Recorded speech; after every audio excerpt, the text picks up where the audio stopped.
Thank you, Mark. Good morning. Wow, we've got a great turnout today. It's wonderful seeing you here in our 8 a.m. worship hour. We begin today in the book of Hebrews as we continue our series through the New Testament. We're going to look at the book of Hebrews. Now, we don't know for certain who wrote the book of Hebrews. Many speculate the Apostle Paul, and I'm not going to take time to debate whether he wrote it or not. We're just going to get down to the brass as to the message that God has given you and I. The messenger is kind of unimportant for the most part. I mean, it's like whoever delivers your mail, whether there was a substitute carrier that day or not, really doesn't matter. What matters is the one who sent you a letter or a message. And so that's what we're going to look at in the book of Hebrews. The background for the book of Hebrews is the Old Testament. No book in the New Testament connects the Old with the New any better than the book of Hebrews. Now, if you have absolutely no concept of the Old Testament, the book of Hebrews, it's tough wading.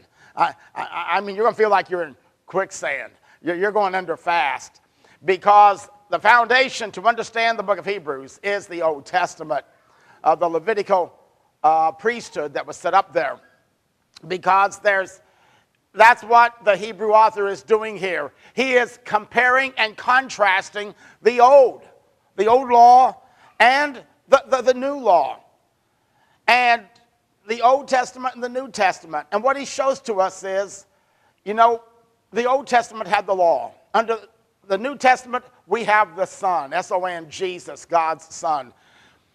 Today, as Christians, we have been given the very, very best. Hallmark says when you care enough to send the very best. That did not originate with Hallmark. It originated with God. God sent his very best when he sent Jesus into this world for you and I. And so today, we look at basically about the first 4 or 5 chapters of the book of Hebrews. We won't have time to go through, obviously, all those chapters, but we're going to touch on some key points that I think are so important in our lives today. Hebrews chapter 2, verses 1 through 4 is where we're going to begin reading, and then we're going to draw home some lessons today based upon the fact that Jesus is better than anything else you and I could ever have in this world. Chapter 2, verse 1 of Hebrews. We must, he doesn't say, no, this would be a nice thing to get around to doing. He says, we must. When somebody tells you you must, you must. I mean, this is pretty important. Top priority. We must pay the most careful attention. Therefore, what's that therefore? In view of what he says in chapter 1 that we're going to see in just a minute. To what we have heard, so that we do not drift away.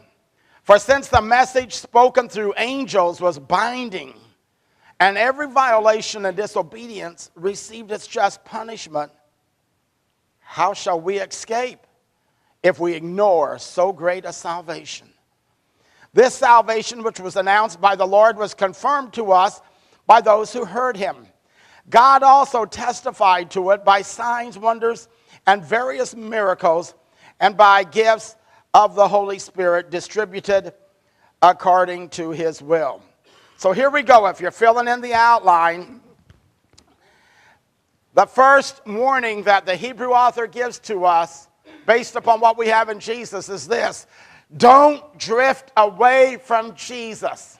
Don't drift away from Jesus. The consequences will always be deadly. Don't drift away from Jesus. The consequences are deadly. There's the scripture that I just read for you from NIV. Now we have a picture for you up here, and it's a cartoon. It says, your attention span is not very long. My attention what? And boy, that's about how we are, isn't it? Have you been telling somebody, maybe it's your child, or and they go, and they ask a question, it's obvious they just didn't hear a thing you just tried to tell them. Well, that word for drift means just kind of flow with the current. And nothing could be more deadly for you and I than just go with our culture today and just float with absolutely no anchor for our soul. That word drift means just to go with the flow. The old saying is, any dead fish can float downstream. You have to be alive to go upstream. And the Christian is one who refuses to go with the flow as to what's popular, as to what's being taught, as to philosophies. His life has to be anchored in the truth of Jesus Christ, in the truth of his word. That's where our anchor has to be. Now, here's what the Hebrew author does. Going back to chapter 1, he shows to us that Jesus is superior to the angels. Now, you and I may kind of scratch our head and say, why does he waste a chapter proving that Jesus is better than the angels? Here's why. Remember, he is contrasting Judaism and Christianity, the Old Testament, the law, and the New Testament, the Son of Jesus Christ. The Jew believed that the law was given by angels, that they accompanied the giving of the law there on Mount Sinai. And there are references in the New Testament. Stephen refers to it in his sermon in Acts chapter 7, and Galatians 3:19, Paul refers to it, about the angels accompanying the giving of the law of the Old Testament. So they thought, these angels are just great. They gave us this Judaism, the system that we're now a part of. The Hebrew author wants us to realize angels are great, but they're nothing compared to Jesus. Jesus is far superior to the angels. And that is so important. Today, that's a hot topic. Angels are a very hot topic today. They have been now for a couple of decades. And I came across an article this week that says this, and I want to read it to you, a couple paragraphs here. It says, with the New Agers, angels have become extremely popular. And as a result, this is people have bought into a plethora of wild, unbiblical ideas about angels that nevertheless have great appeal in today's religious climate. One reason cited for the angel popularity in the New Age movement is that angels offer people a spirituality that does not involve commitment to God or his laws. Isn't that interesting? Sophia Burnham, author of A Book of Angels, believes the current popularity of angels is, and I quote, because we have created this concept of God as a punitive, jealous, judgmental, while angels never are. They're utterly compassionate. Time magazine had an article that says, for those who choke too easily on God and his rules, angels are the handy compromise, all fluff and meringue, kind of non-judgmental, and they're available to everyone like aspirin. Interesting, isn't it? That people are really caught up because it offers to them a non-committal spirituality. But that's just not biblical, as the author of this article stated. Angels, don't get caught up in that, the Hebrew author says. They're greater than any human being, have more power, and can do things we can't. But don't worship the angels. Worship the Son. Jesus is far better than the angels. You know, and we talk about they're in the Christmas plays, and they had a big part in bringing, announcing the birth of Jesus. But don't worship them. A preacher was out calling one day, and he knocked on the door of this young couple. And after he knocked, he heard the voice of a young lady say, "Is that you, Angel?" To which the preacher replied, "No, but we're from the same department." You know, well, I don't know if we are or not. Sometimes maybe, but probably not. But there's a lot of confusion about the angels. And so what the Hebrew author does is this. He begins to show to us right at the outset in chapter 1 how come Jesus and why Jesus is far better than the angels or anything else in all this world. Here we go. First off, God spoke through his Son, not through angels. Hebrews 1, 1 and 2. In the past, God spoke to our ancestors through the prophets at many times and in various ways. But in these last days, he has spoken to us by his Son. Folks, this is where all the cults get off track. You ask them if God's final revelation has come through Jesus and Jesus alone. Oh yeah, Jesus is a messenger, but so he has spoken through Buddha and Muhammad and Joseph Smith and all these others. And at the end of these days, he has spoken to us in his Son. In the Old Testament, God could speak through visions and prophets and dreams. But in these last days, talking about the Christian dispensation, he has spoken to us in his Son. That's why when Jesus began his ministry, the voice from heaven came after Jesus was baptized saying, "This is my beloved Son in whom I'm well pleased. Listen to him." That same thing occurred later at the Mount of Transfiguration, where there was Moses and Elijah representing the Old Testament, the law, and everything, and the greatest of the prophets. Man, it's good to be here. Peter says, let's build 3 tabernacles. But they disappeared, and there was a voice that came from heaven saying, "This is my beloved Son, Jesus. Listen to him." Moses and Elijah were great. They're not on par with Jesus the Son. He's greater than anyone else. So God spoke through his Son. Secondly, up here we see God is seen through his Son. Verses 2 and 3, chapter 1. Whom he appointed heir of all things, through whom also he made the universe. The Son is the radiance of God's glory and the exact representation of his being. So we see Jesus through creation.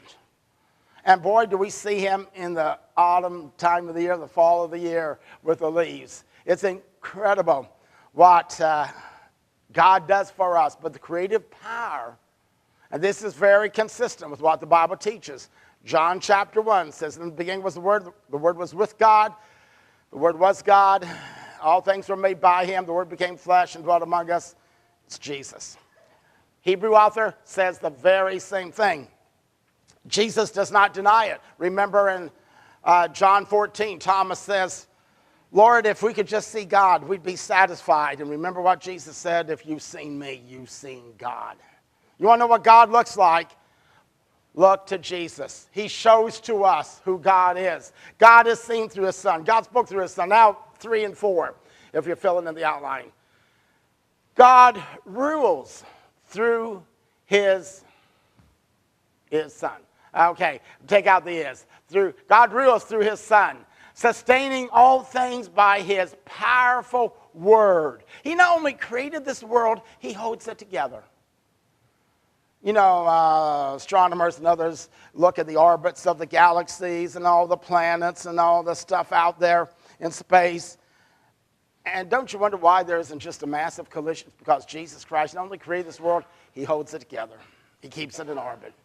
This world's not going to end by an accident saying, wow, things just went haywire. It will end when God wants it to end, with his Son, Jesus Christ, coming again. You know, people worry about all this stuff and us destroying the world and there being some planet crashing into. It won't happen until God has for it to happen on his timetable and by his power, not by accident. God rules through his Son. He holds everything together. Number 4, God redeems through his Son. After he had provided purification for sins, he sat down at the right hand of the Majesty in heaven. No angel sits at the right hand of God. Jesus does. He's far superior. When God gave us Jesus, he gave his very best. And so chapter 1 goes on, and it has Old Testament references, again showing Jesus again and again is superior to the angels. And then we come to that passage we started with in chapter 2. He says, how shall we escape if we neglect such a great salvation? We've been given an incredible salvation. And You know, many of us here today have accepted Christ as our Lord and Savior. You may be saying, well, I haven't neglected it. Well, you can neglect it one of a couple of ways. You can neglect it just by taking it for granted and, you know, just carelessness. If you're not careful, pretty soon you begin to drift away from church, from your prayer life. Oh, man, so busy today, I didn't pray. I will tomorrow. I didn't read my Bible. I was going to read every day. I was going to read those 5 chapters every week to get through the New Testament this year. I'll get on to it next week. This is a bad week for me. And we just kind of drift. And we just let life pull us this direction and that. That's drifting. You know, when we just let schedules determine our life. Now, sometimes you got to. Emergencies happen, and you got to respond to them. I'm not saying that. But let me tell you this.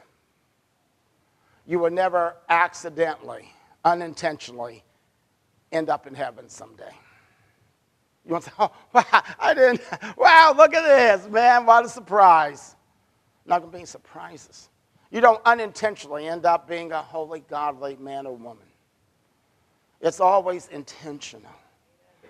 And you cannot neglect it or drift. Another way we do it is just by not sharing that great salvation. Sometimes we take it for granted. So it's good, I'm saved, and we're just not worried. The question is, how will anyone escape if they don't respond to this salvation? If you really care about your mom, dad, grandpa, grandma, son, daughter, whoever, you're going to pull out all the stops to reach them.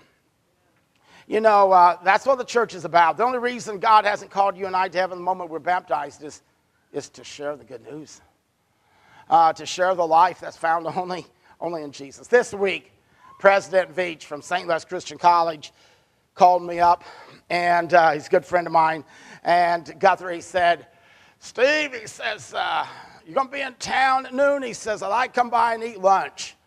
When he says that, I never have to ask where. It's always Pizza Man. And he always gets the same thing when he leaves, doesn't he, Jeff? And for the family, he has to take some back. Otherwise, he can't go home if they know he ate at Pizza Man, doesn't take some home. But so we ate at Pizza Man. And we got talking. And I thought when I went there, what does Guthrie want today? Does college need money or what is it, you know? He didn't want anything. He just wanted to talk. He said, I just came to talk, see what we can do for you. I said, I'm glad you came. So I told him about the 3 guys that we have here on Wednesday nights, you know, from the college. And I said, they're doing a great job. Wonderful. Everybody loves them. He said, well, that's good. He said, we're really thrilled to hear that. And we got talking, and he said, Steve, he says, are you familiar, ever hear of the Latona Church of Christ? I said, oh, yeah. I said, when I was in Bible college, I filled in there when they were without a preacher. I just preached there a few Sundays, held a revival there when I was in Bible college. I said, yep, out in the middle of nowhere. He goes, boy, you got that right. He said, do you know the preacher? I said, no, I don't. He said, his name is Nate Hagan.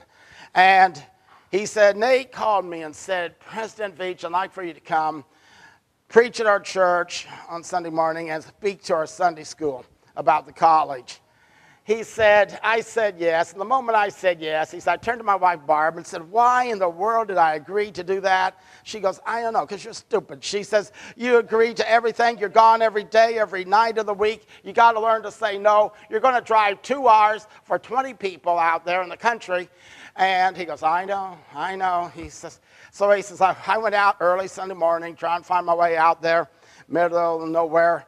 And he said, I had a really bad attitude. He said, and I'm driving. Finally, I get close, and it has the Latona Church of Christ, right? So he turns right.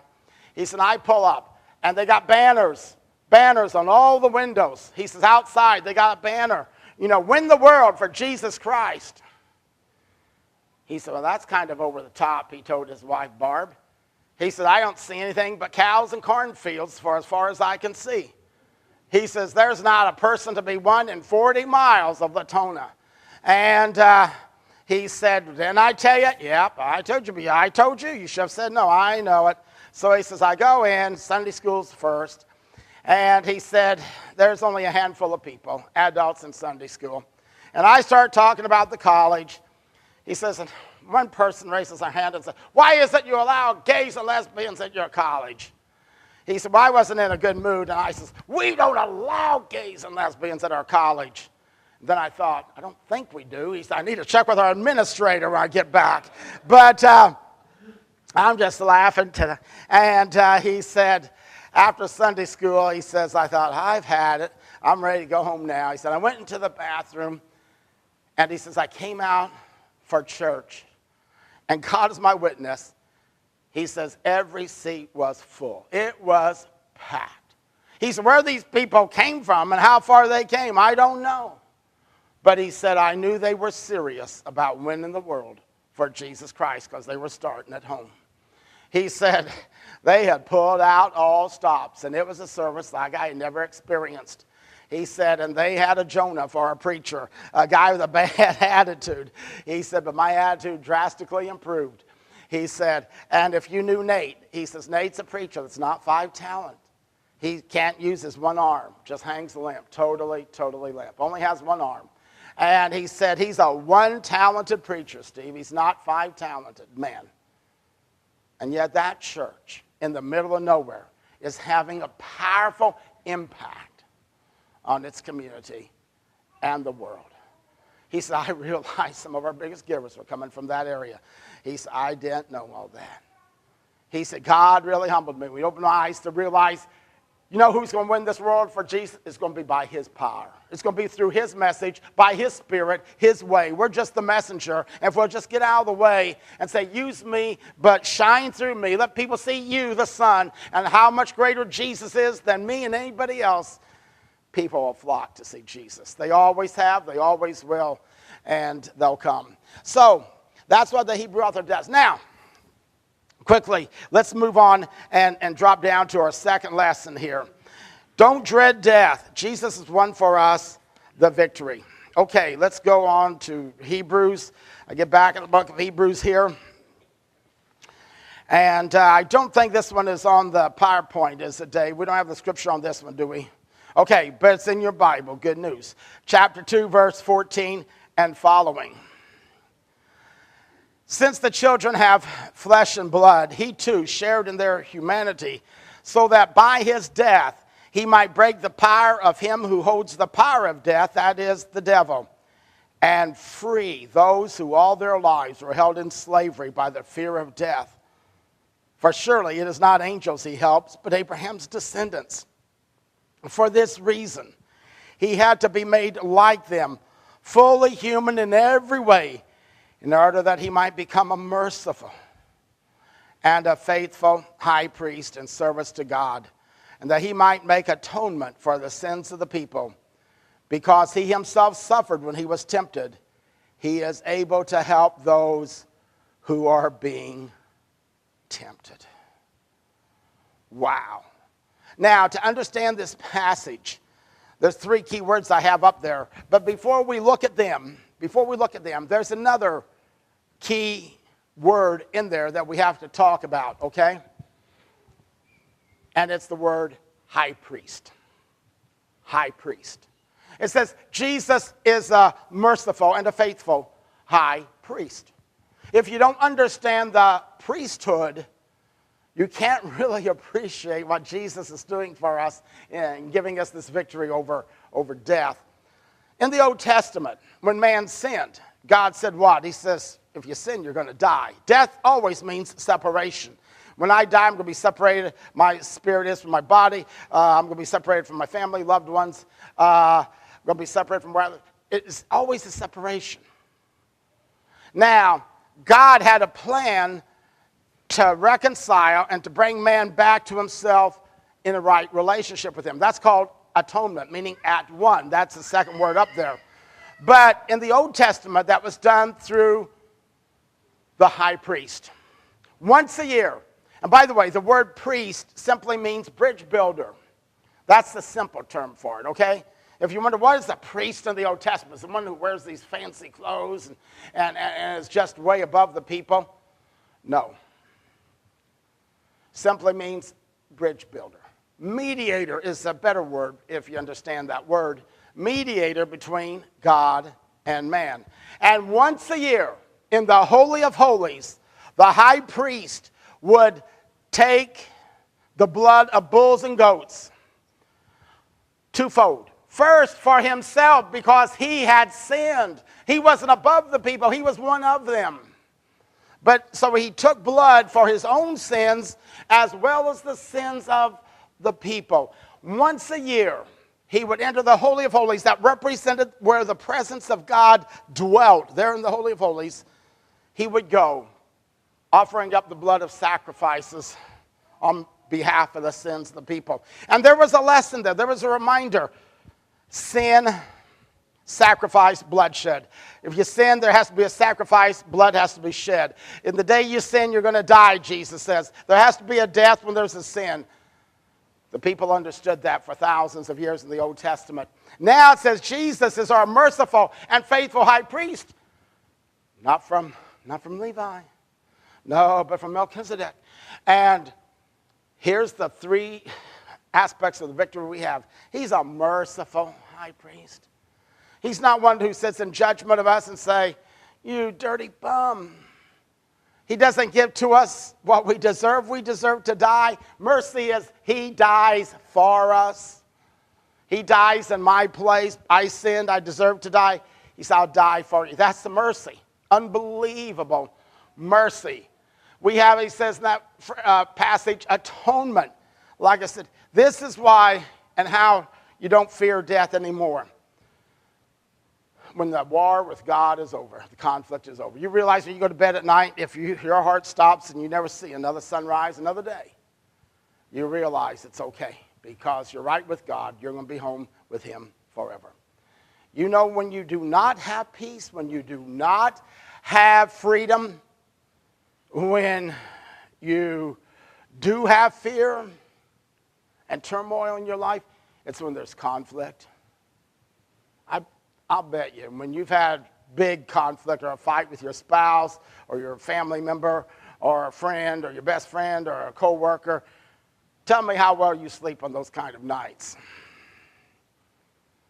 Atonement, break it down. At one, we're now at one with God. The war is over. He has taken care of the sin issue in our life through his blood. He entered the Holy of Holies, and guess what he did? People couldn't enter, only the high priest once a year.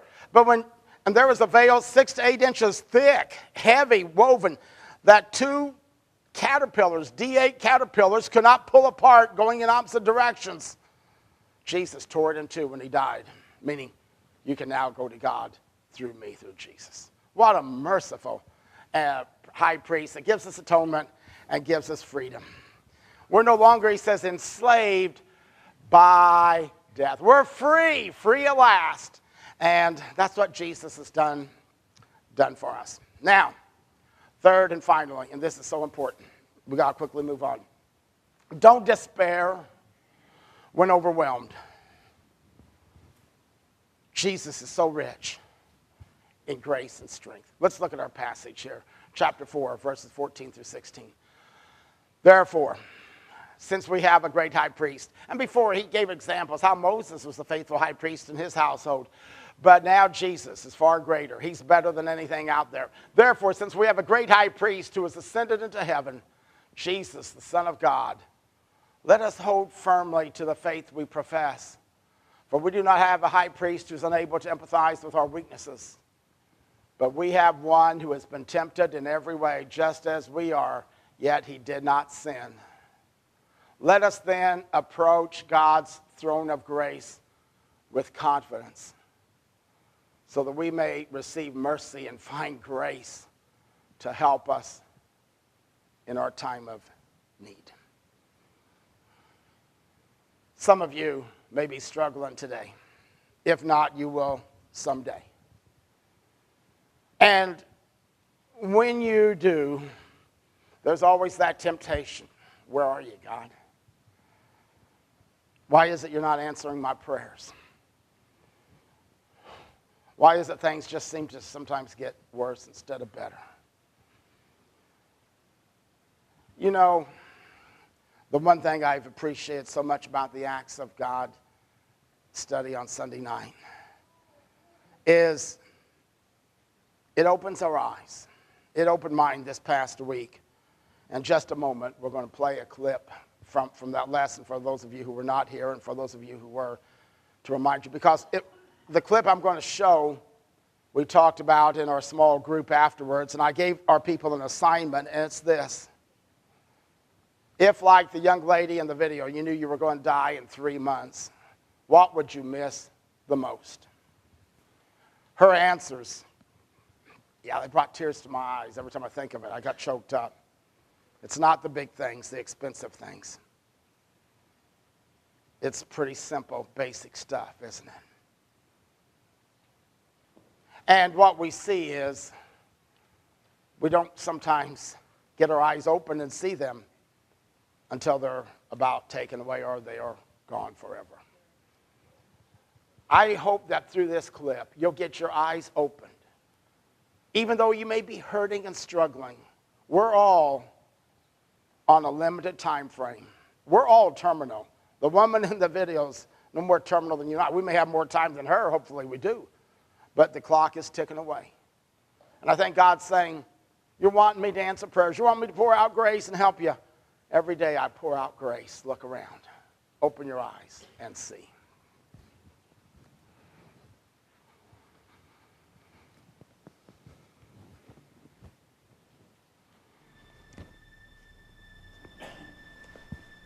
Hey.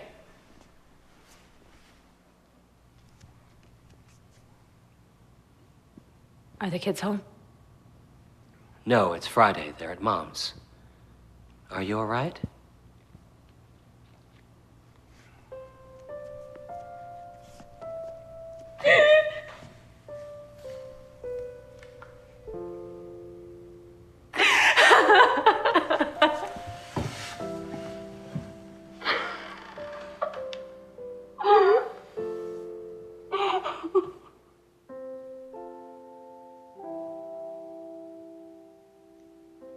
So it finally hit you. When did it hit you? It comes in waves. For me, it's not missing the big things, the things you'd expect. It's little things, stupid things. Like what? All the snow and the patio furniture. So depressing and forlorn. And it hits me. Never see another 4th of July cookout. Never see the yellow roses blooming. Smell hot dogs cooking on the grill. Watch kids eat freezer pops. Light sparklers and firecrackers. Pretty simple stuff, isn't it? What would you miss if you knew you had 3 months to live? You know, that woman had a way of opening my eyes to things that sometimes I complain about that are incredible blessings that many people would give the right arm and left arm both to have. We have an unbelievable gift in Jesus, folks. When God gave us Jesus, He gave us nothing short of His very best. Now the question is, how will we respond? Nothing could be worse than just to drift and to say, oh, well, yeah, I've heard that old story, Jesus and His love so many times. It's always deadly. Lot began to drift when he camped near Sodom and Gomorrah. Samson began to drift when he began to flirt with Delilah, and he got in deadly trouble. David began to drift when he got tangled up with Bathsheba, and the consequences were horrible. The story is always the same. Jesus is the only safe haven out there, and He is a safe haven. If you're struggling today, He's rich in grace and mercy and strength, and He says, come to me. Will you do that as we stand and sing? Come to